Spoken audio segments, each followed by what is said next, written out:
Hello everyone, welcome. Today we'll be going over the cut content that has been restored in Tale of Two Wastelands. Now, I did try to find as many items as I can, and then I kind of stumbled across this very old forum page on the Tale of Two Wastelands. So, this is basically all the information I've got, and some of it is amazingly wrong, so I'll leave a lot of these stats out, but some of them are pretty much on the money. Oh, and I'll also be covering most of the ones I thought were actually interesting and very useful, because there were some redundant things like jumpsuits and hats and glasses that are just like, why aren't they there in the base game kind of thing. So, but let's get right into it. We're just going to be starting with the melee weapons. The Curse Breaker can be found in Andel.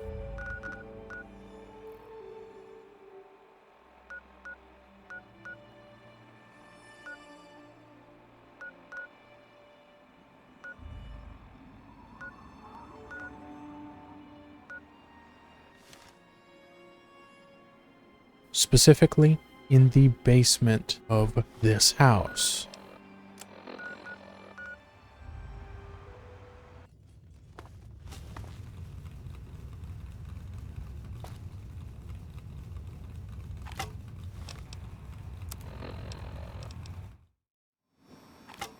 The Curse Breaker requires 25 in melee weapons to use with a 4 strength requirement. Nothing much different about it from other baseball bats, besides having a higher critical chance. Next one up to the bat, quite literally, is the unique nail board. It can be found here in the Hollowed Moors Cemetery. I'd recommend being careful around here, as there are a lot of super mutants. Oh, and I'll warn you right now, sometimes these super mutants may pick up the breaker. The breaker requires 25 melee weapons and has a 7 strength requirement. It, curiously enough, has 0 critical multiplier and only has a bonus damage to limbs, lending credence to its name as a, well, you can guess the rest. Next one up, the Excalibat. It can be found here at the Arlington Library, specifically in the media wing.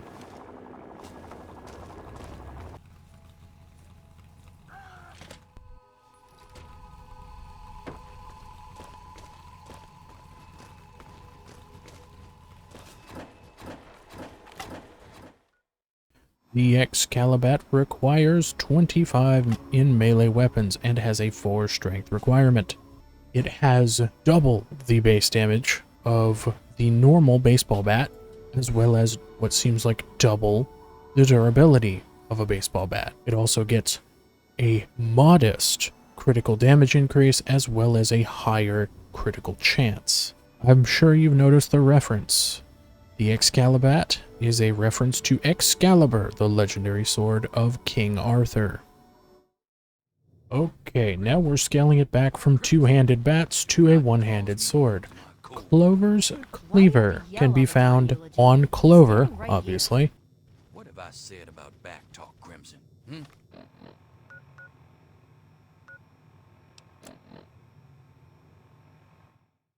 Clover's Cleaver requires 25 in melee weapons and has a 4 strength requirement. It deals more damage than a normal Chinese officer sword, however has a much lower critical chance with a much higher critical damage. And now moving back up to 2 hands, except 1 for each. Love Tap is a unique pair of brass knuckles that can be found in the Statesman Hotel.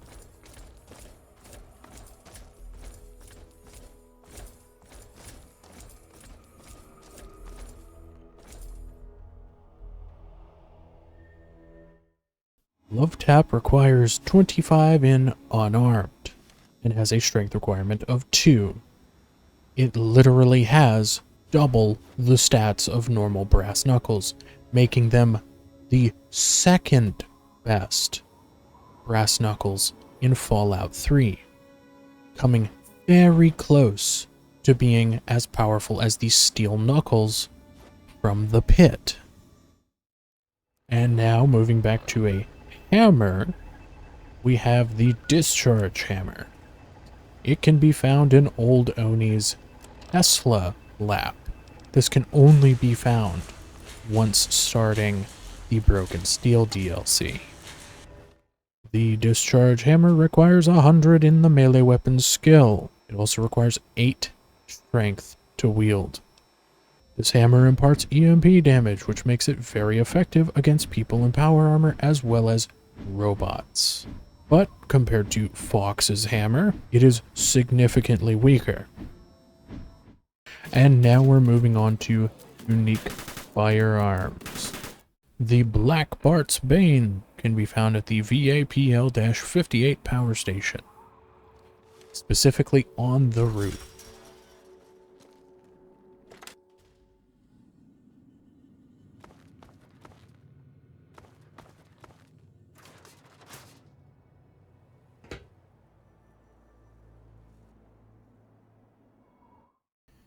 Black Bart's Bane requires 0 in the gun skill, but requires 1 strength to wield. The Black Bart's Bane has almost nothing different about it than a normal BB gun. However, its critical chance and critical multiplier are significantly increased, making this rival Fallout New Vegas's Abilene Kid LE BB gun. Black Bart's Bane is a reference to the 1983 movie A Christmas Story, where a kid named Ralphie received his new Red Ryder BB gun and takes aim at a target across the yard and mumbles, "Okay, Black Bart, now you get yours." This is a reference to the notorious stagecoach bandit Charles Black Bart Bowles. And we move on to our first actual gun. Wanda can be found in Hamilton's hideaway.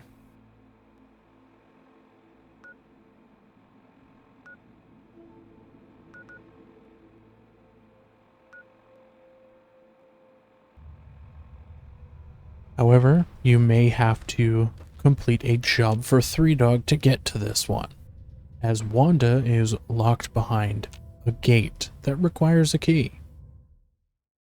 Wanda requires 25 in the gun skill and requires 5 strength. Wanda fires the 5mm round. This in theory makes it a slightly inferior weapon. However, 5mm imparts a moderate armor penetration, reducing the enemy's DT by 10, therefore making it a very viable weapon. Wanda was originally a cut weapon, looking like the normal assault rifle. However, in-game it sports several tally marks, indicating what things were killed with it, as well as a nice green furniture and a large 50-round magazine. Okay, we're going to jump right into the DLC items, because I don't know how else to fit these in. In Point Lookout, you can find Paw's Fishing Aid at Marguerite's Shack.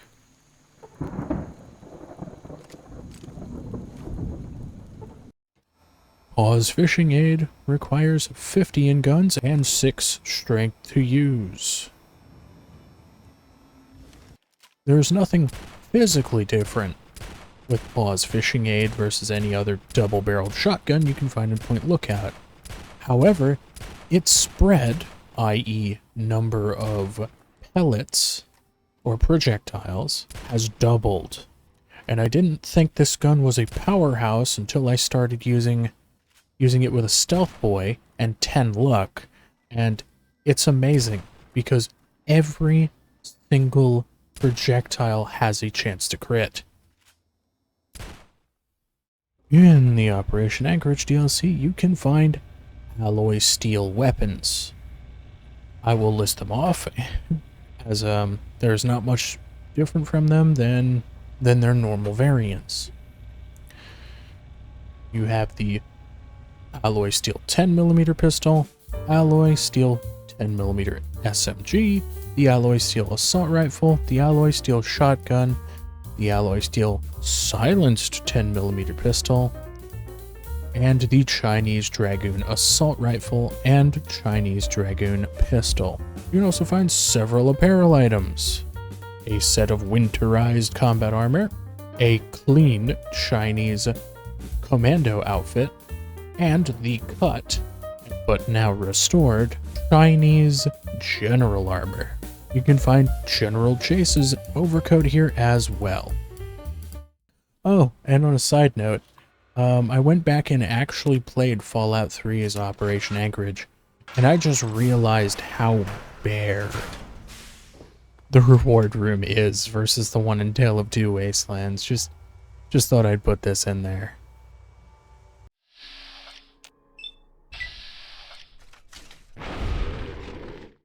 The hand-me-down Raider armor can be found at Shale Bridge, an ant colony.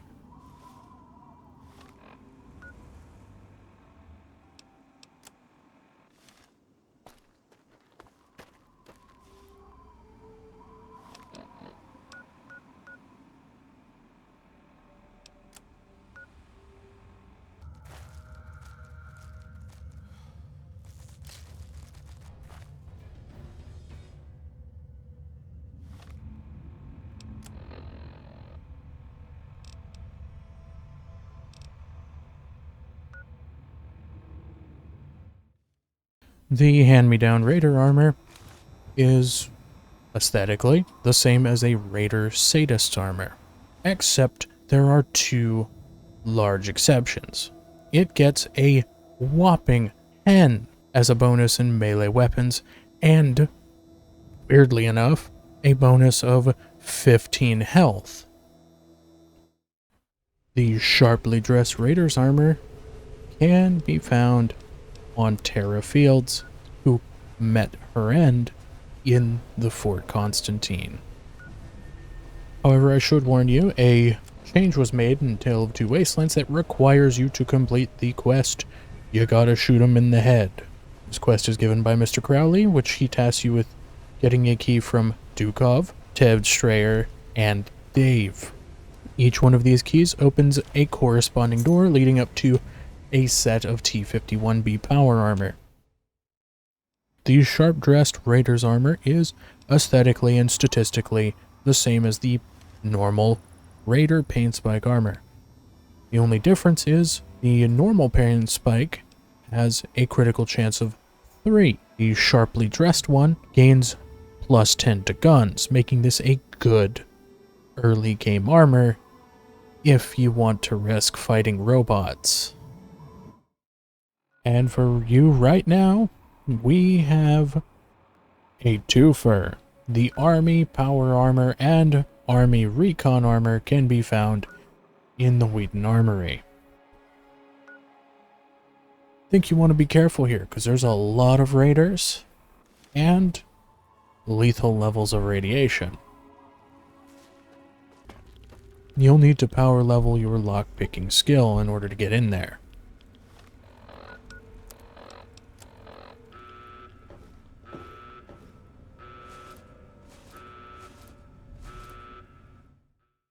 Let's start with the power armor right now.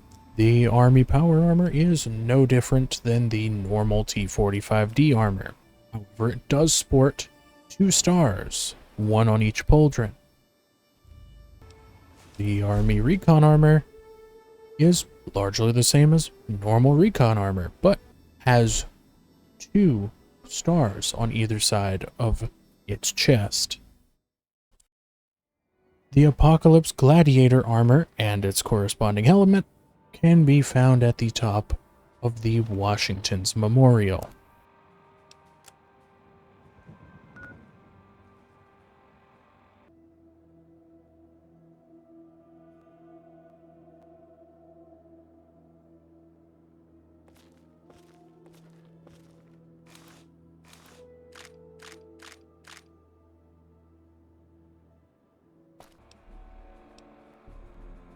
The Apocalypse Gladiator armor gets rid of its agility bonus and makes the armor slightly heavier, but adds a large sneak bonus.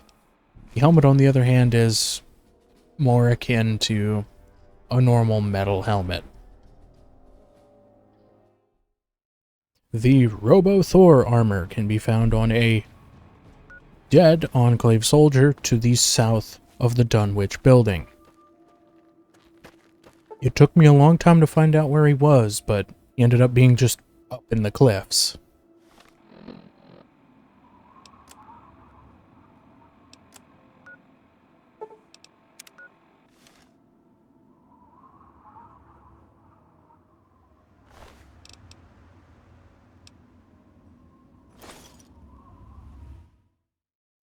The Robo-Thor Power Armor shares the same aesthetics, more look, as the normal Enclave Power Armor, except the helmet gains +1 in perception, and the armor gains a +10 in melee weapons.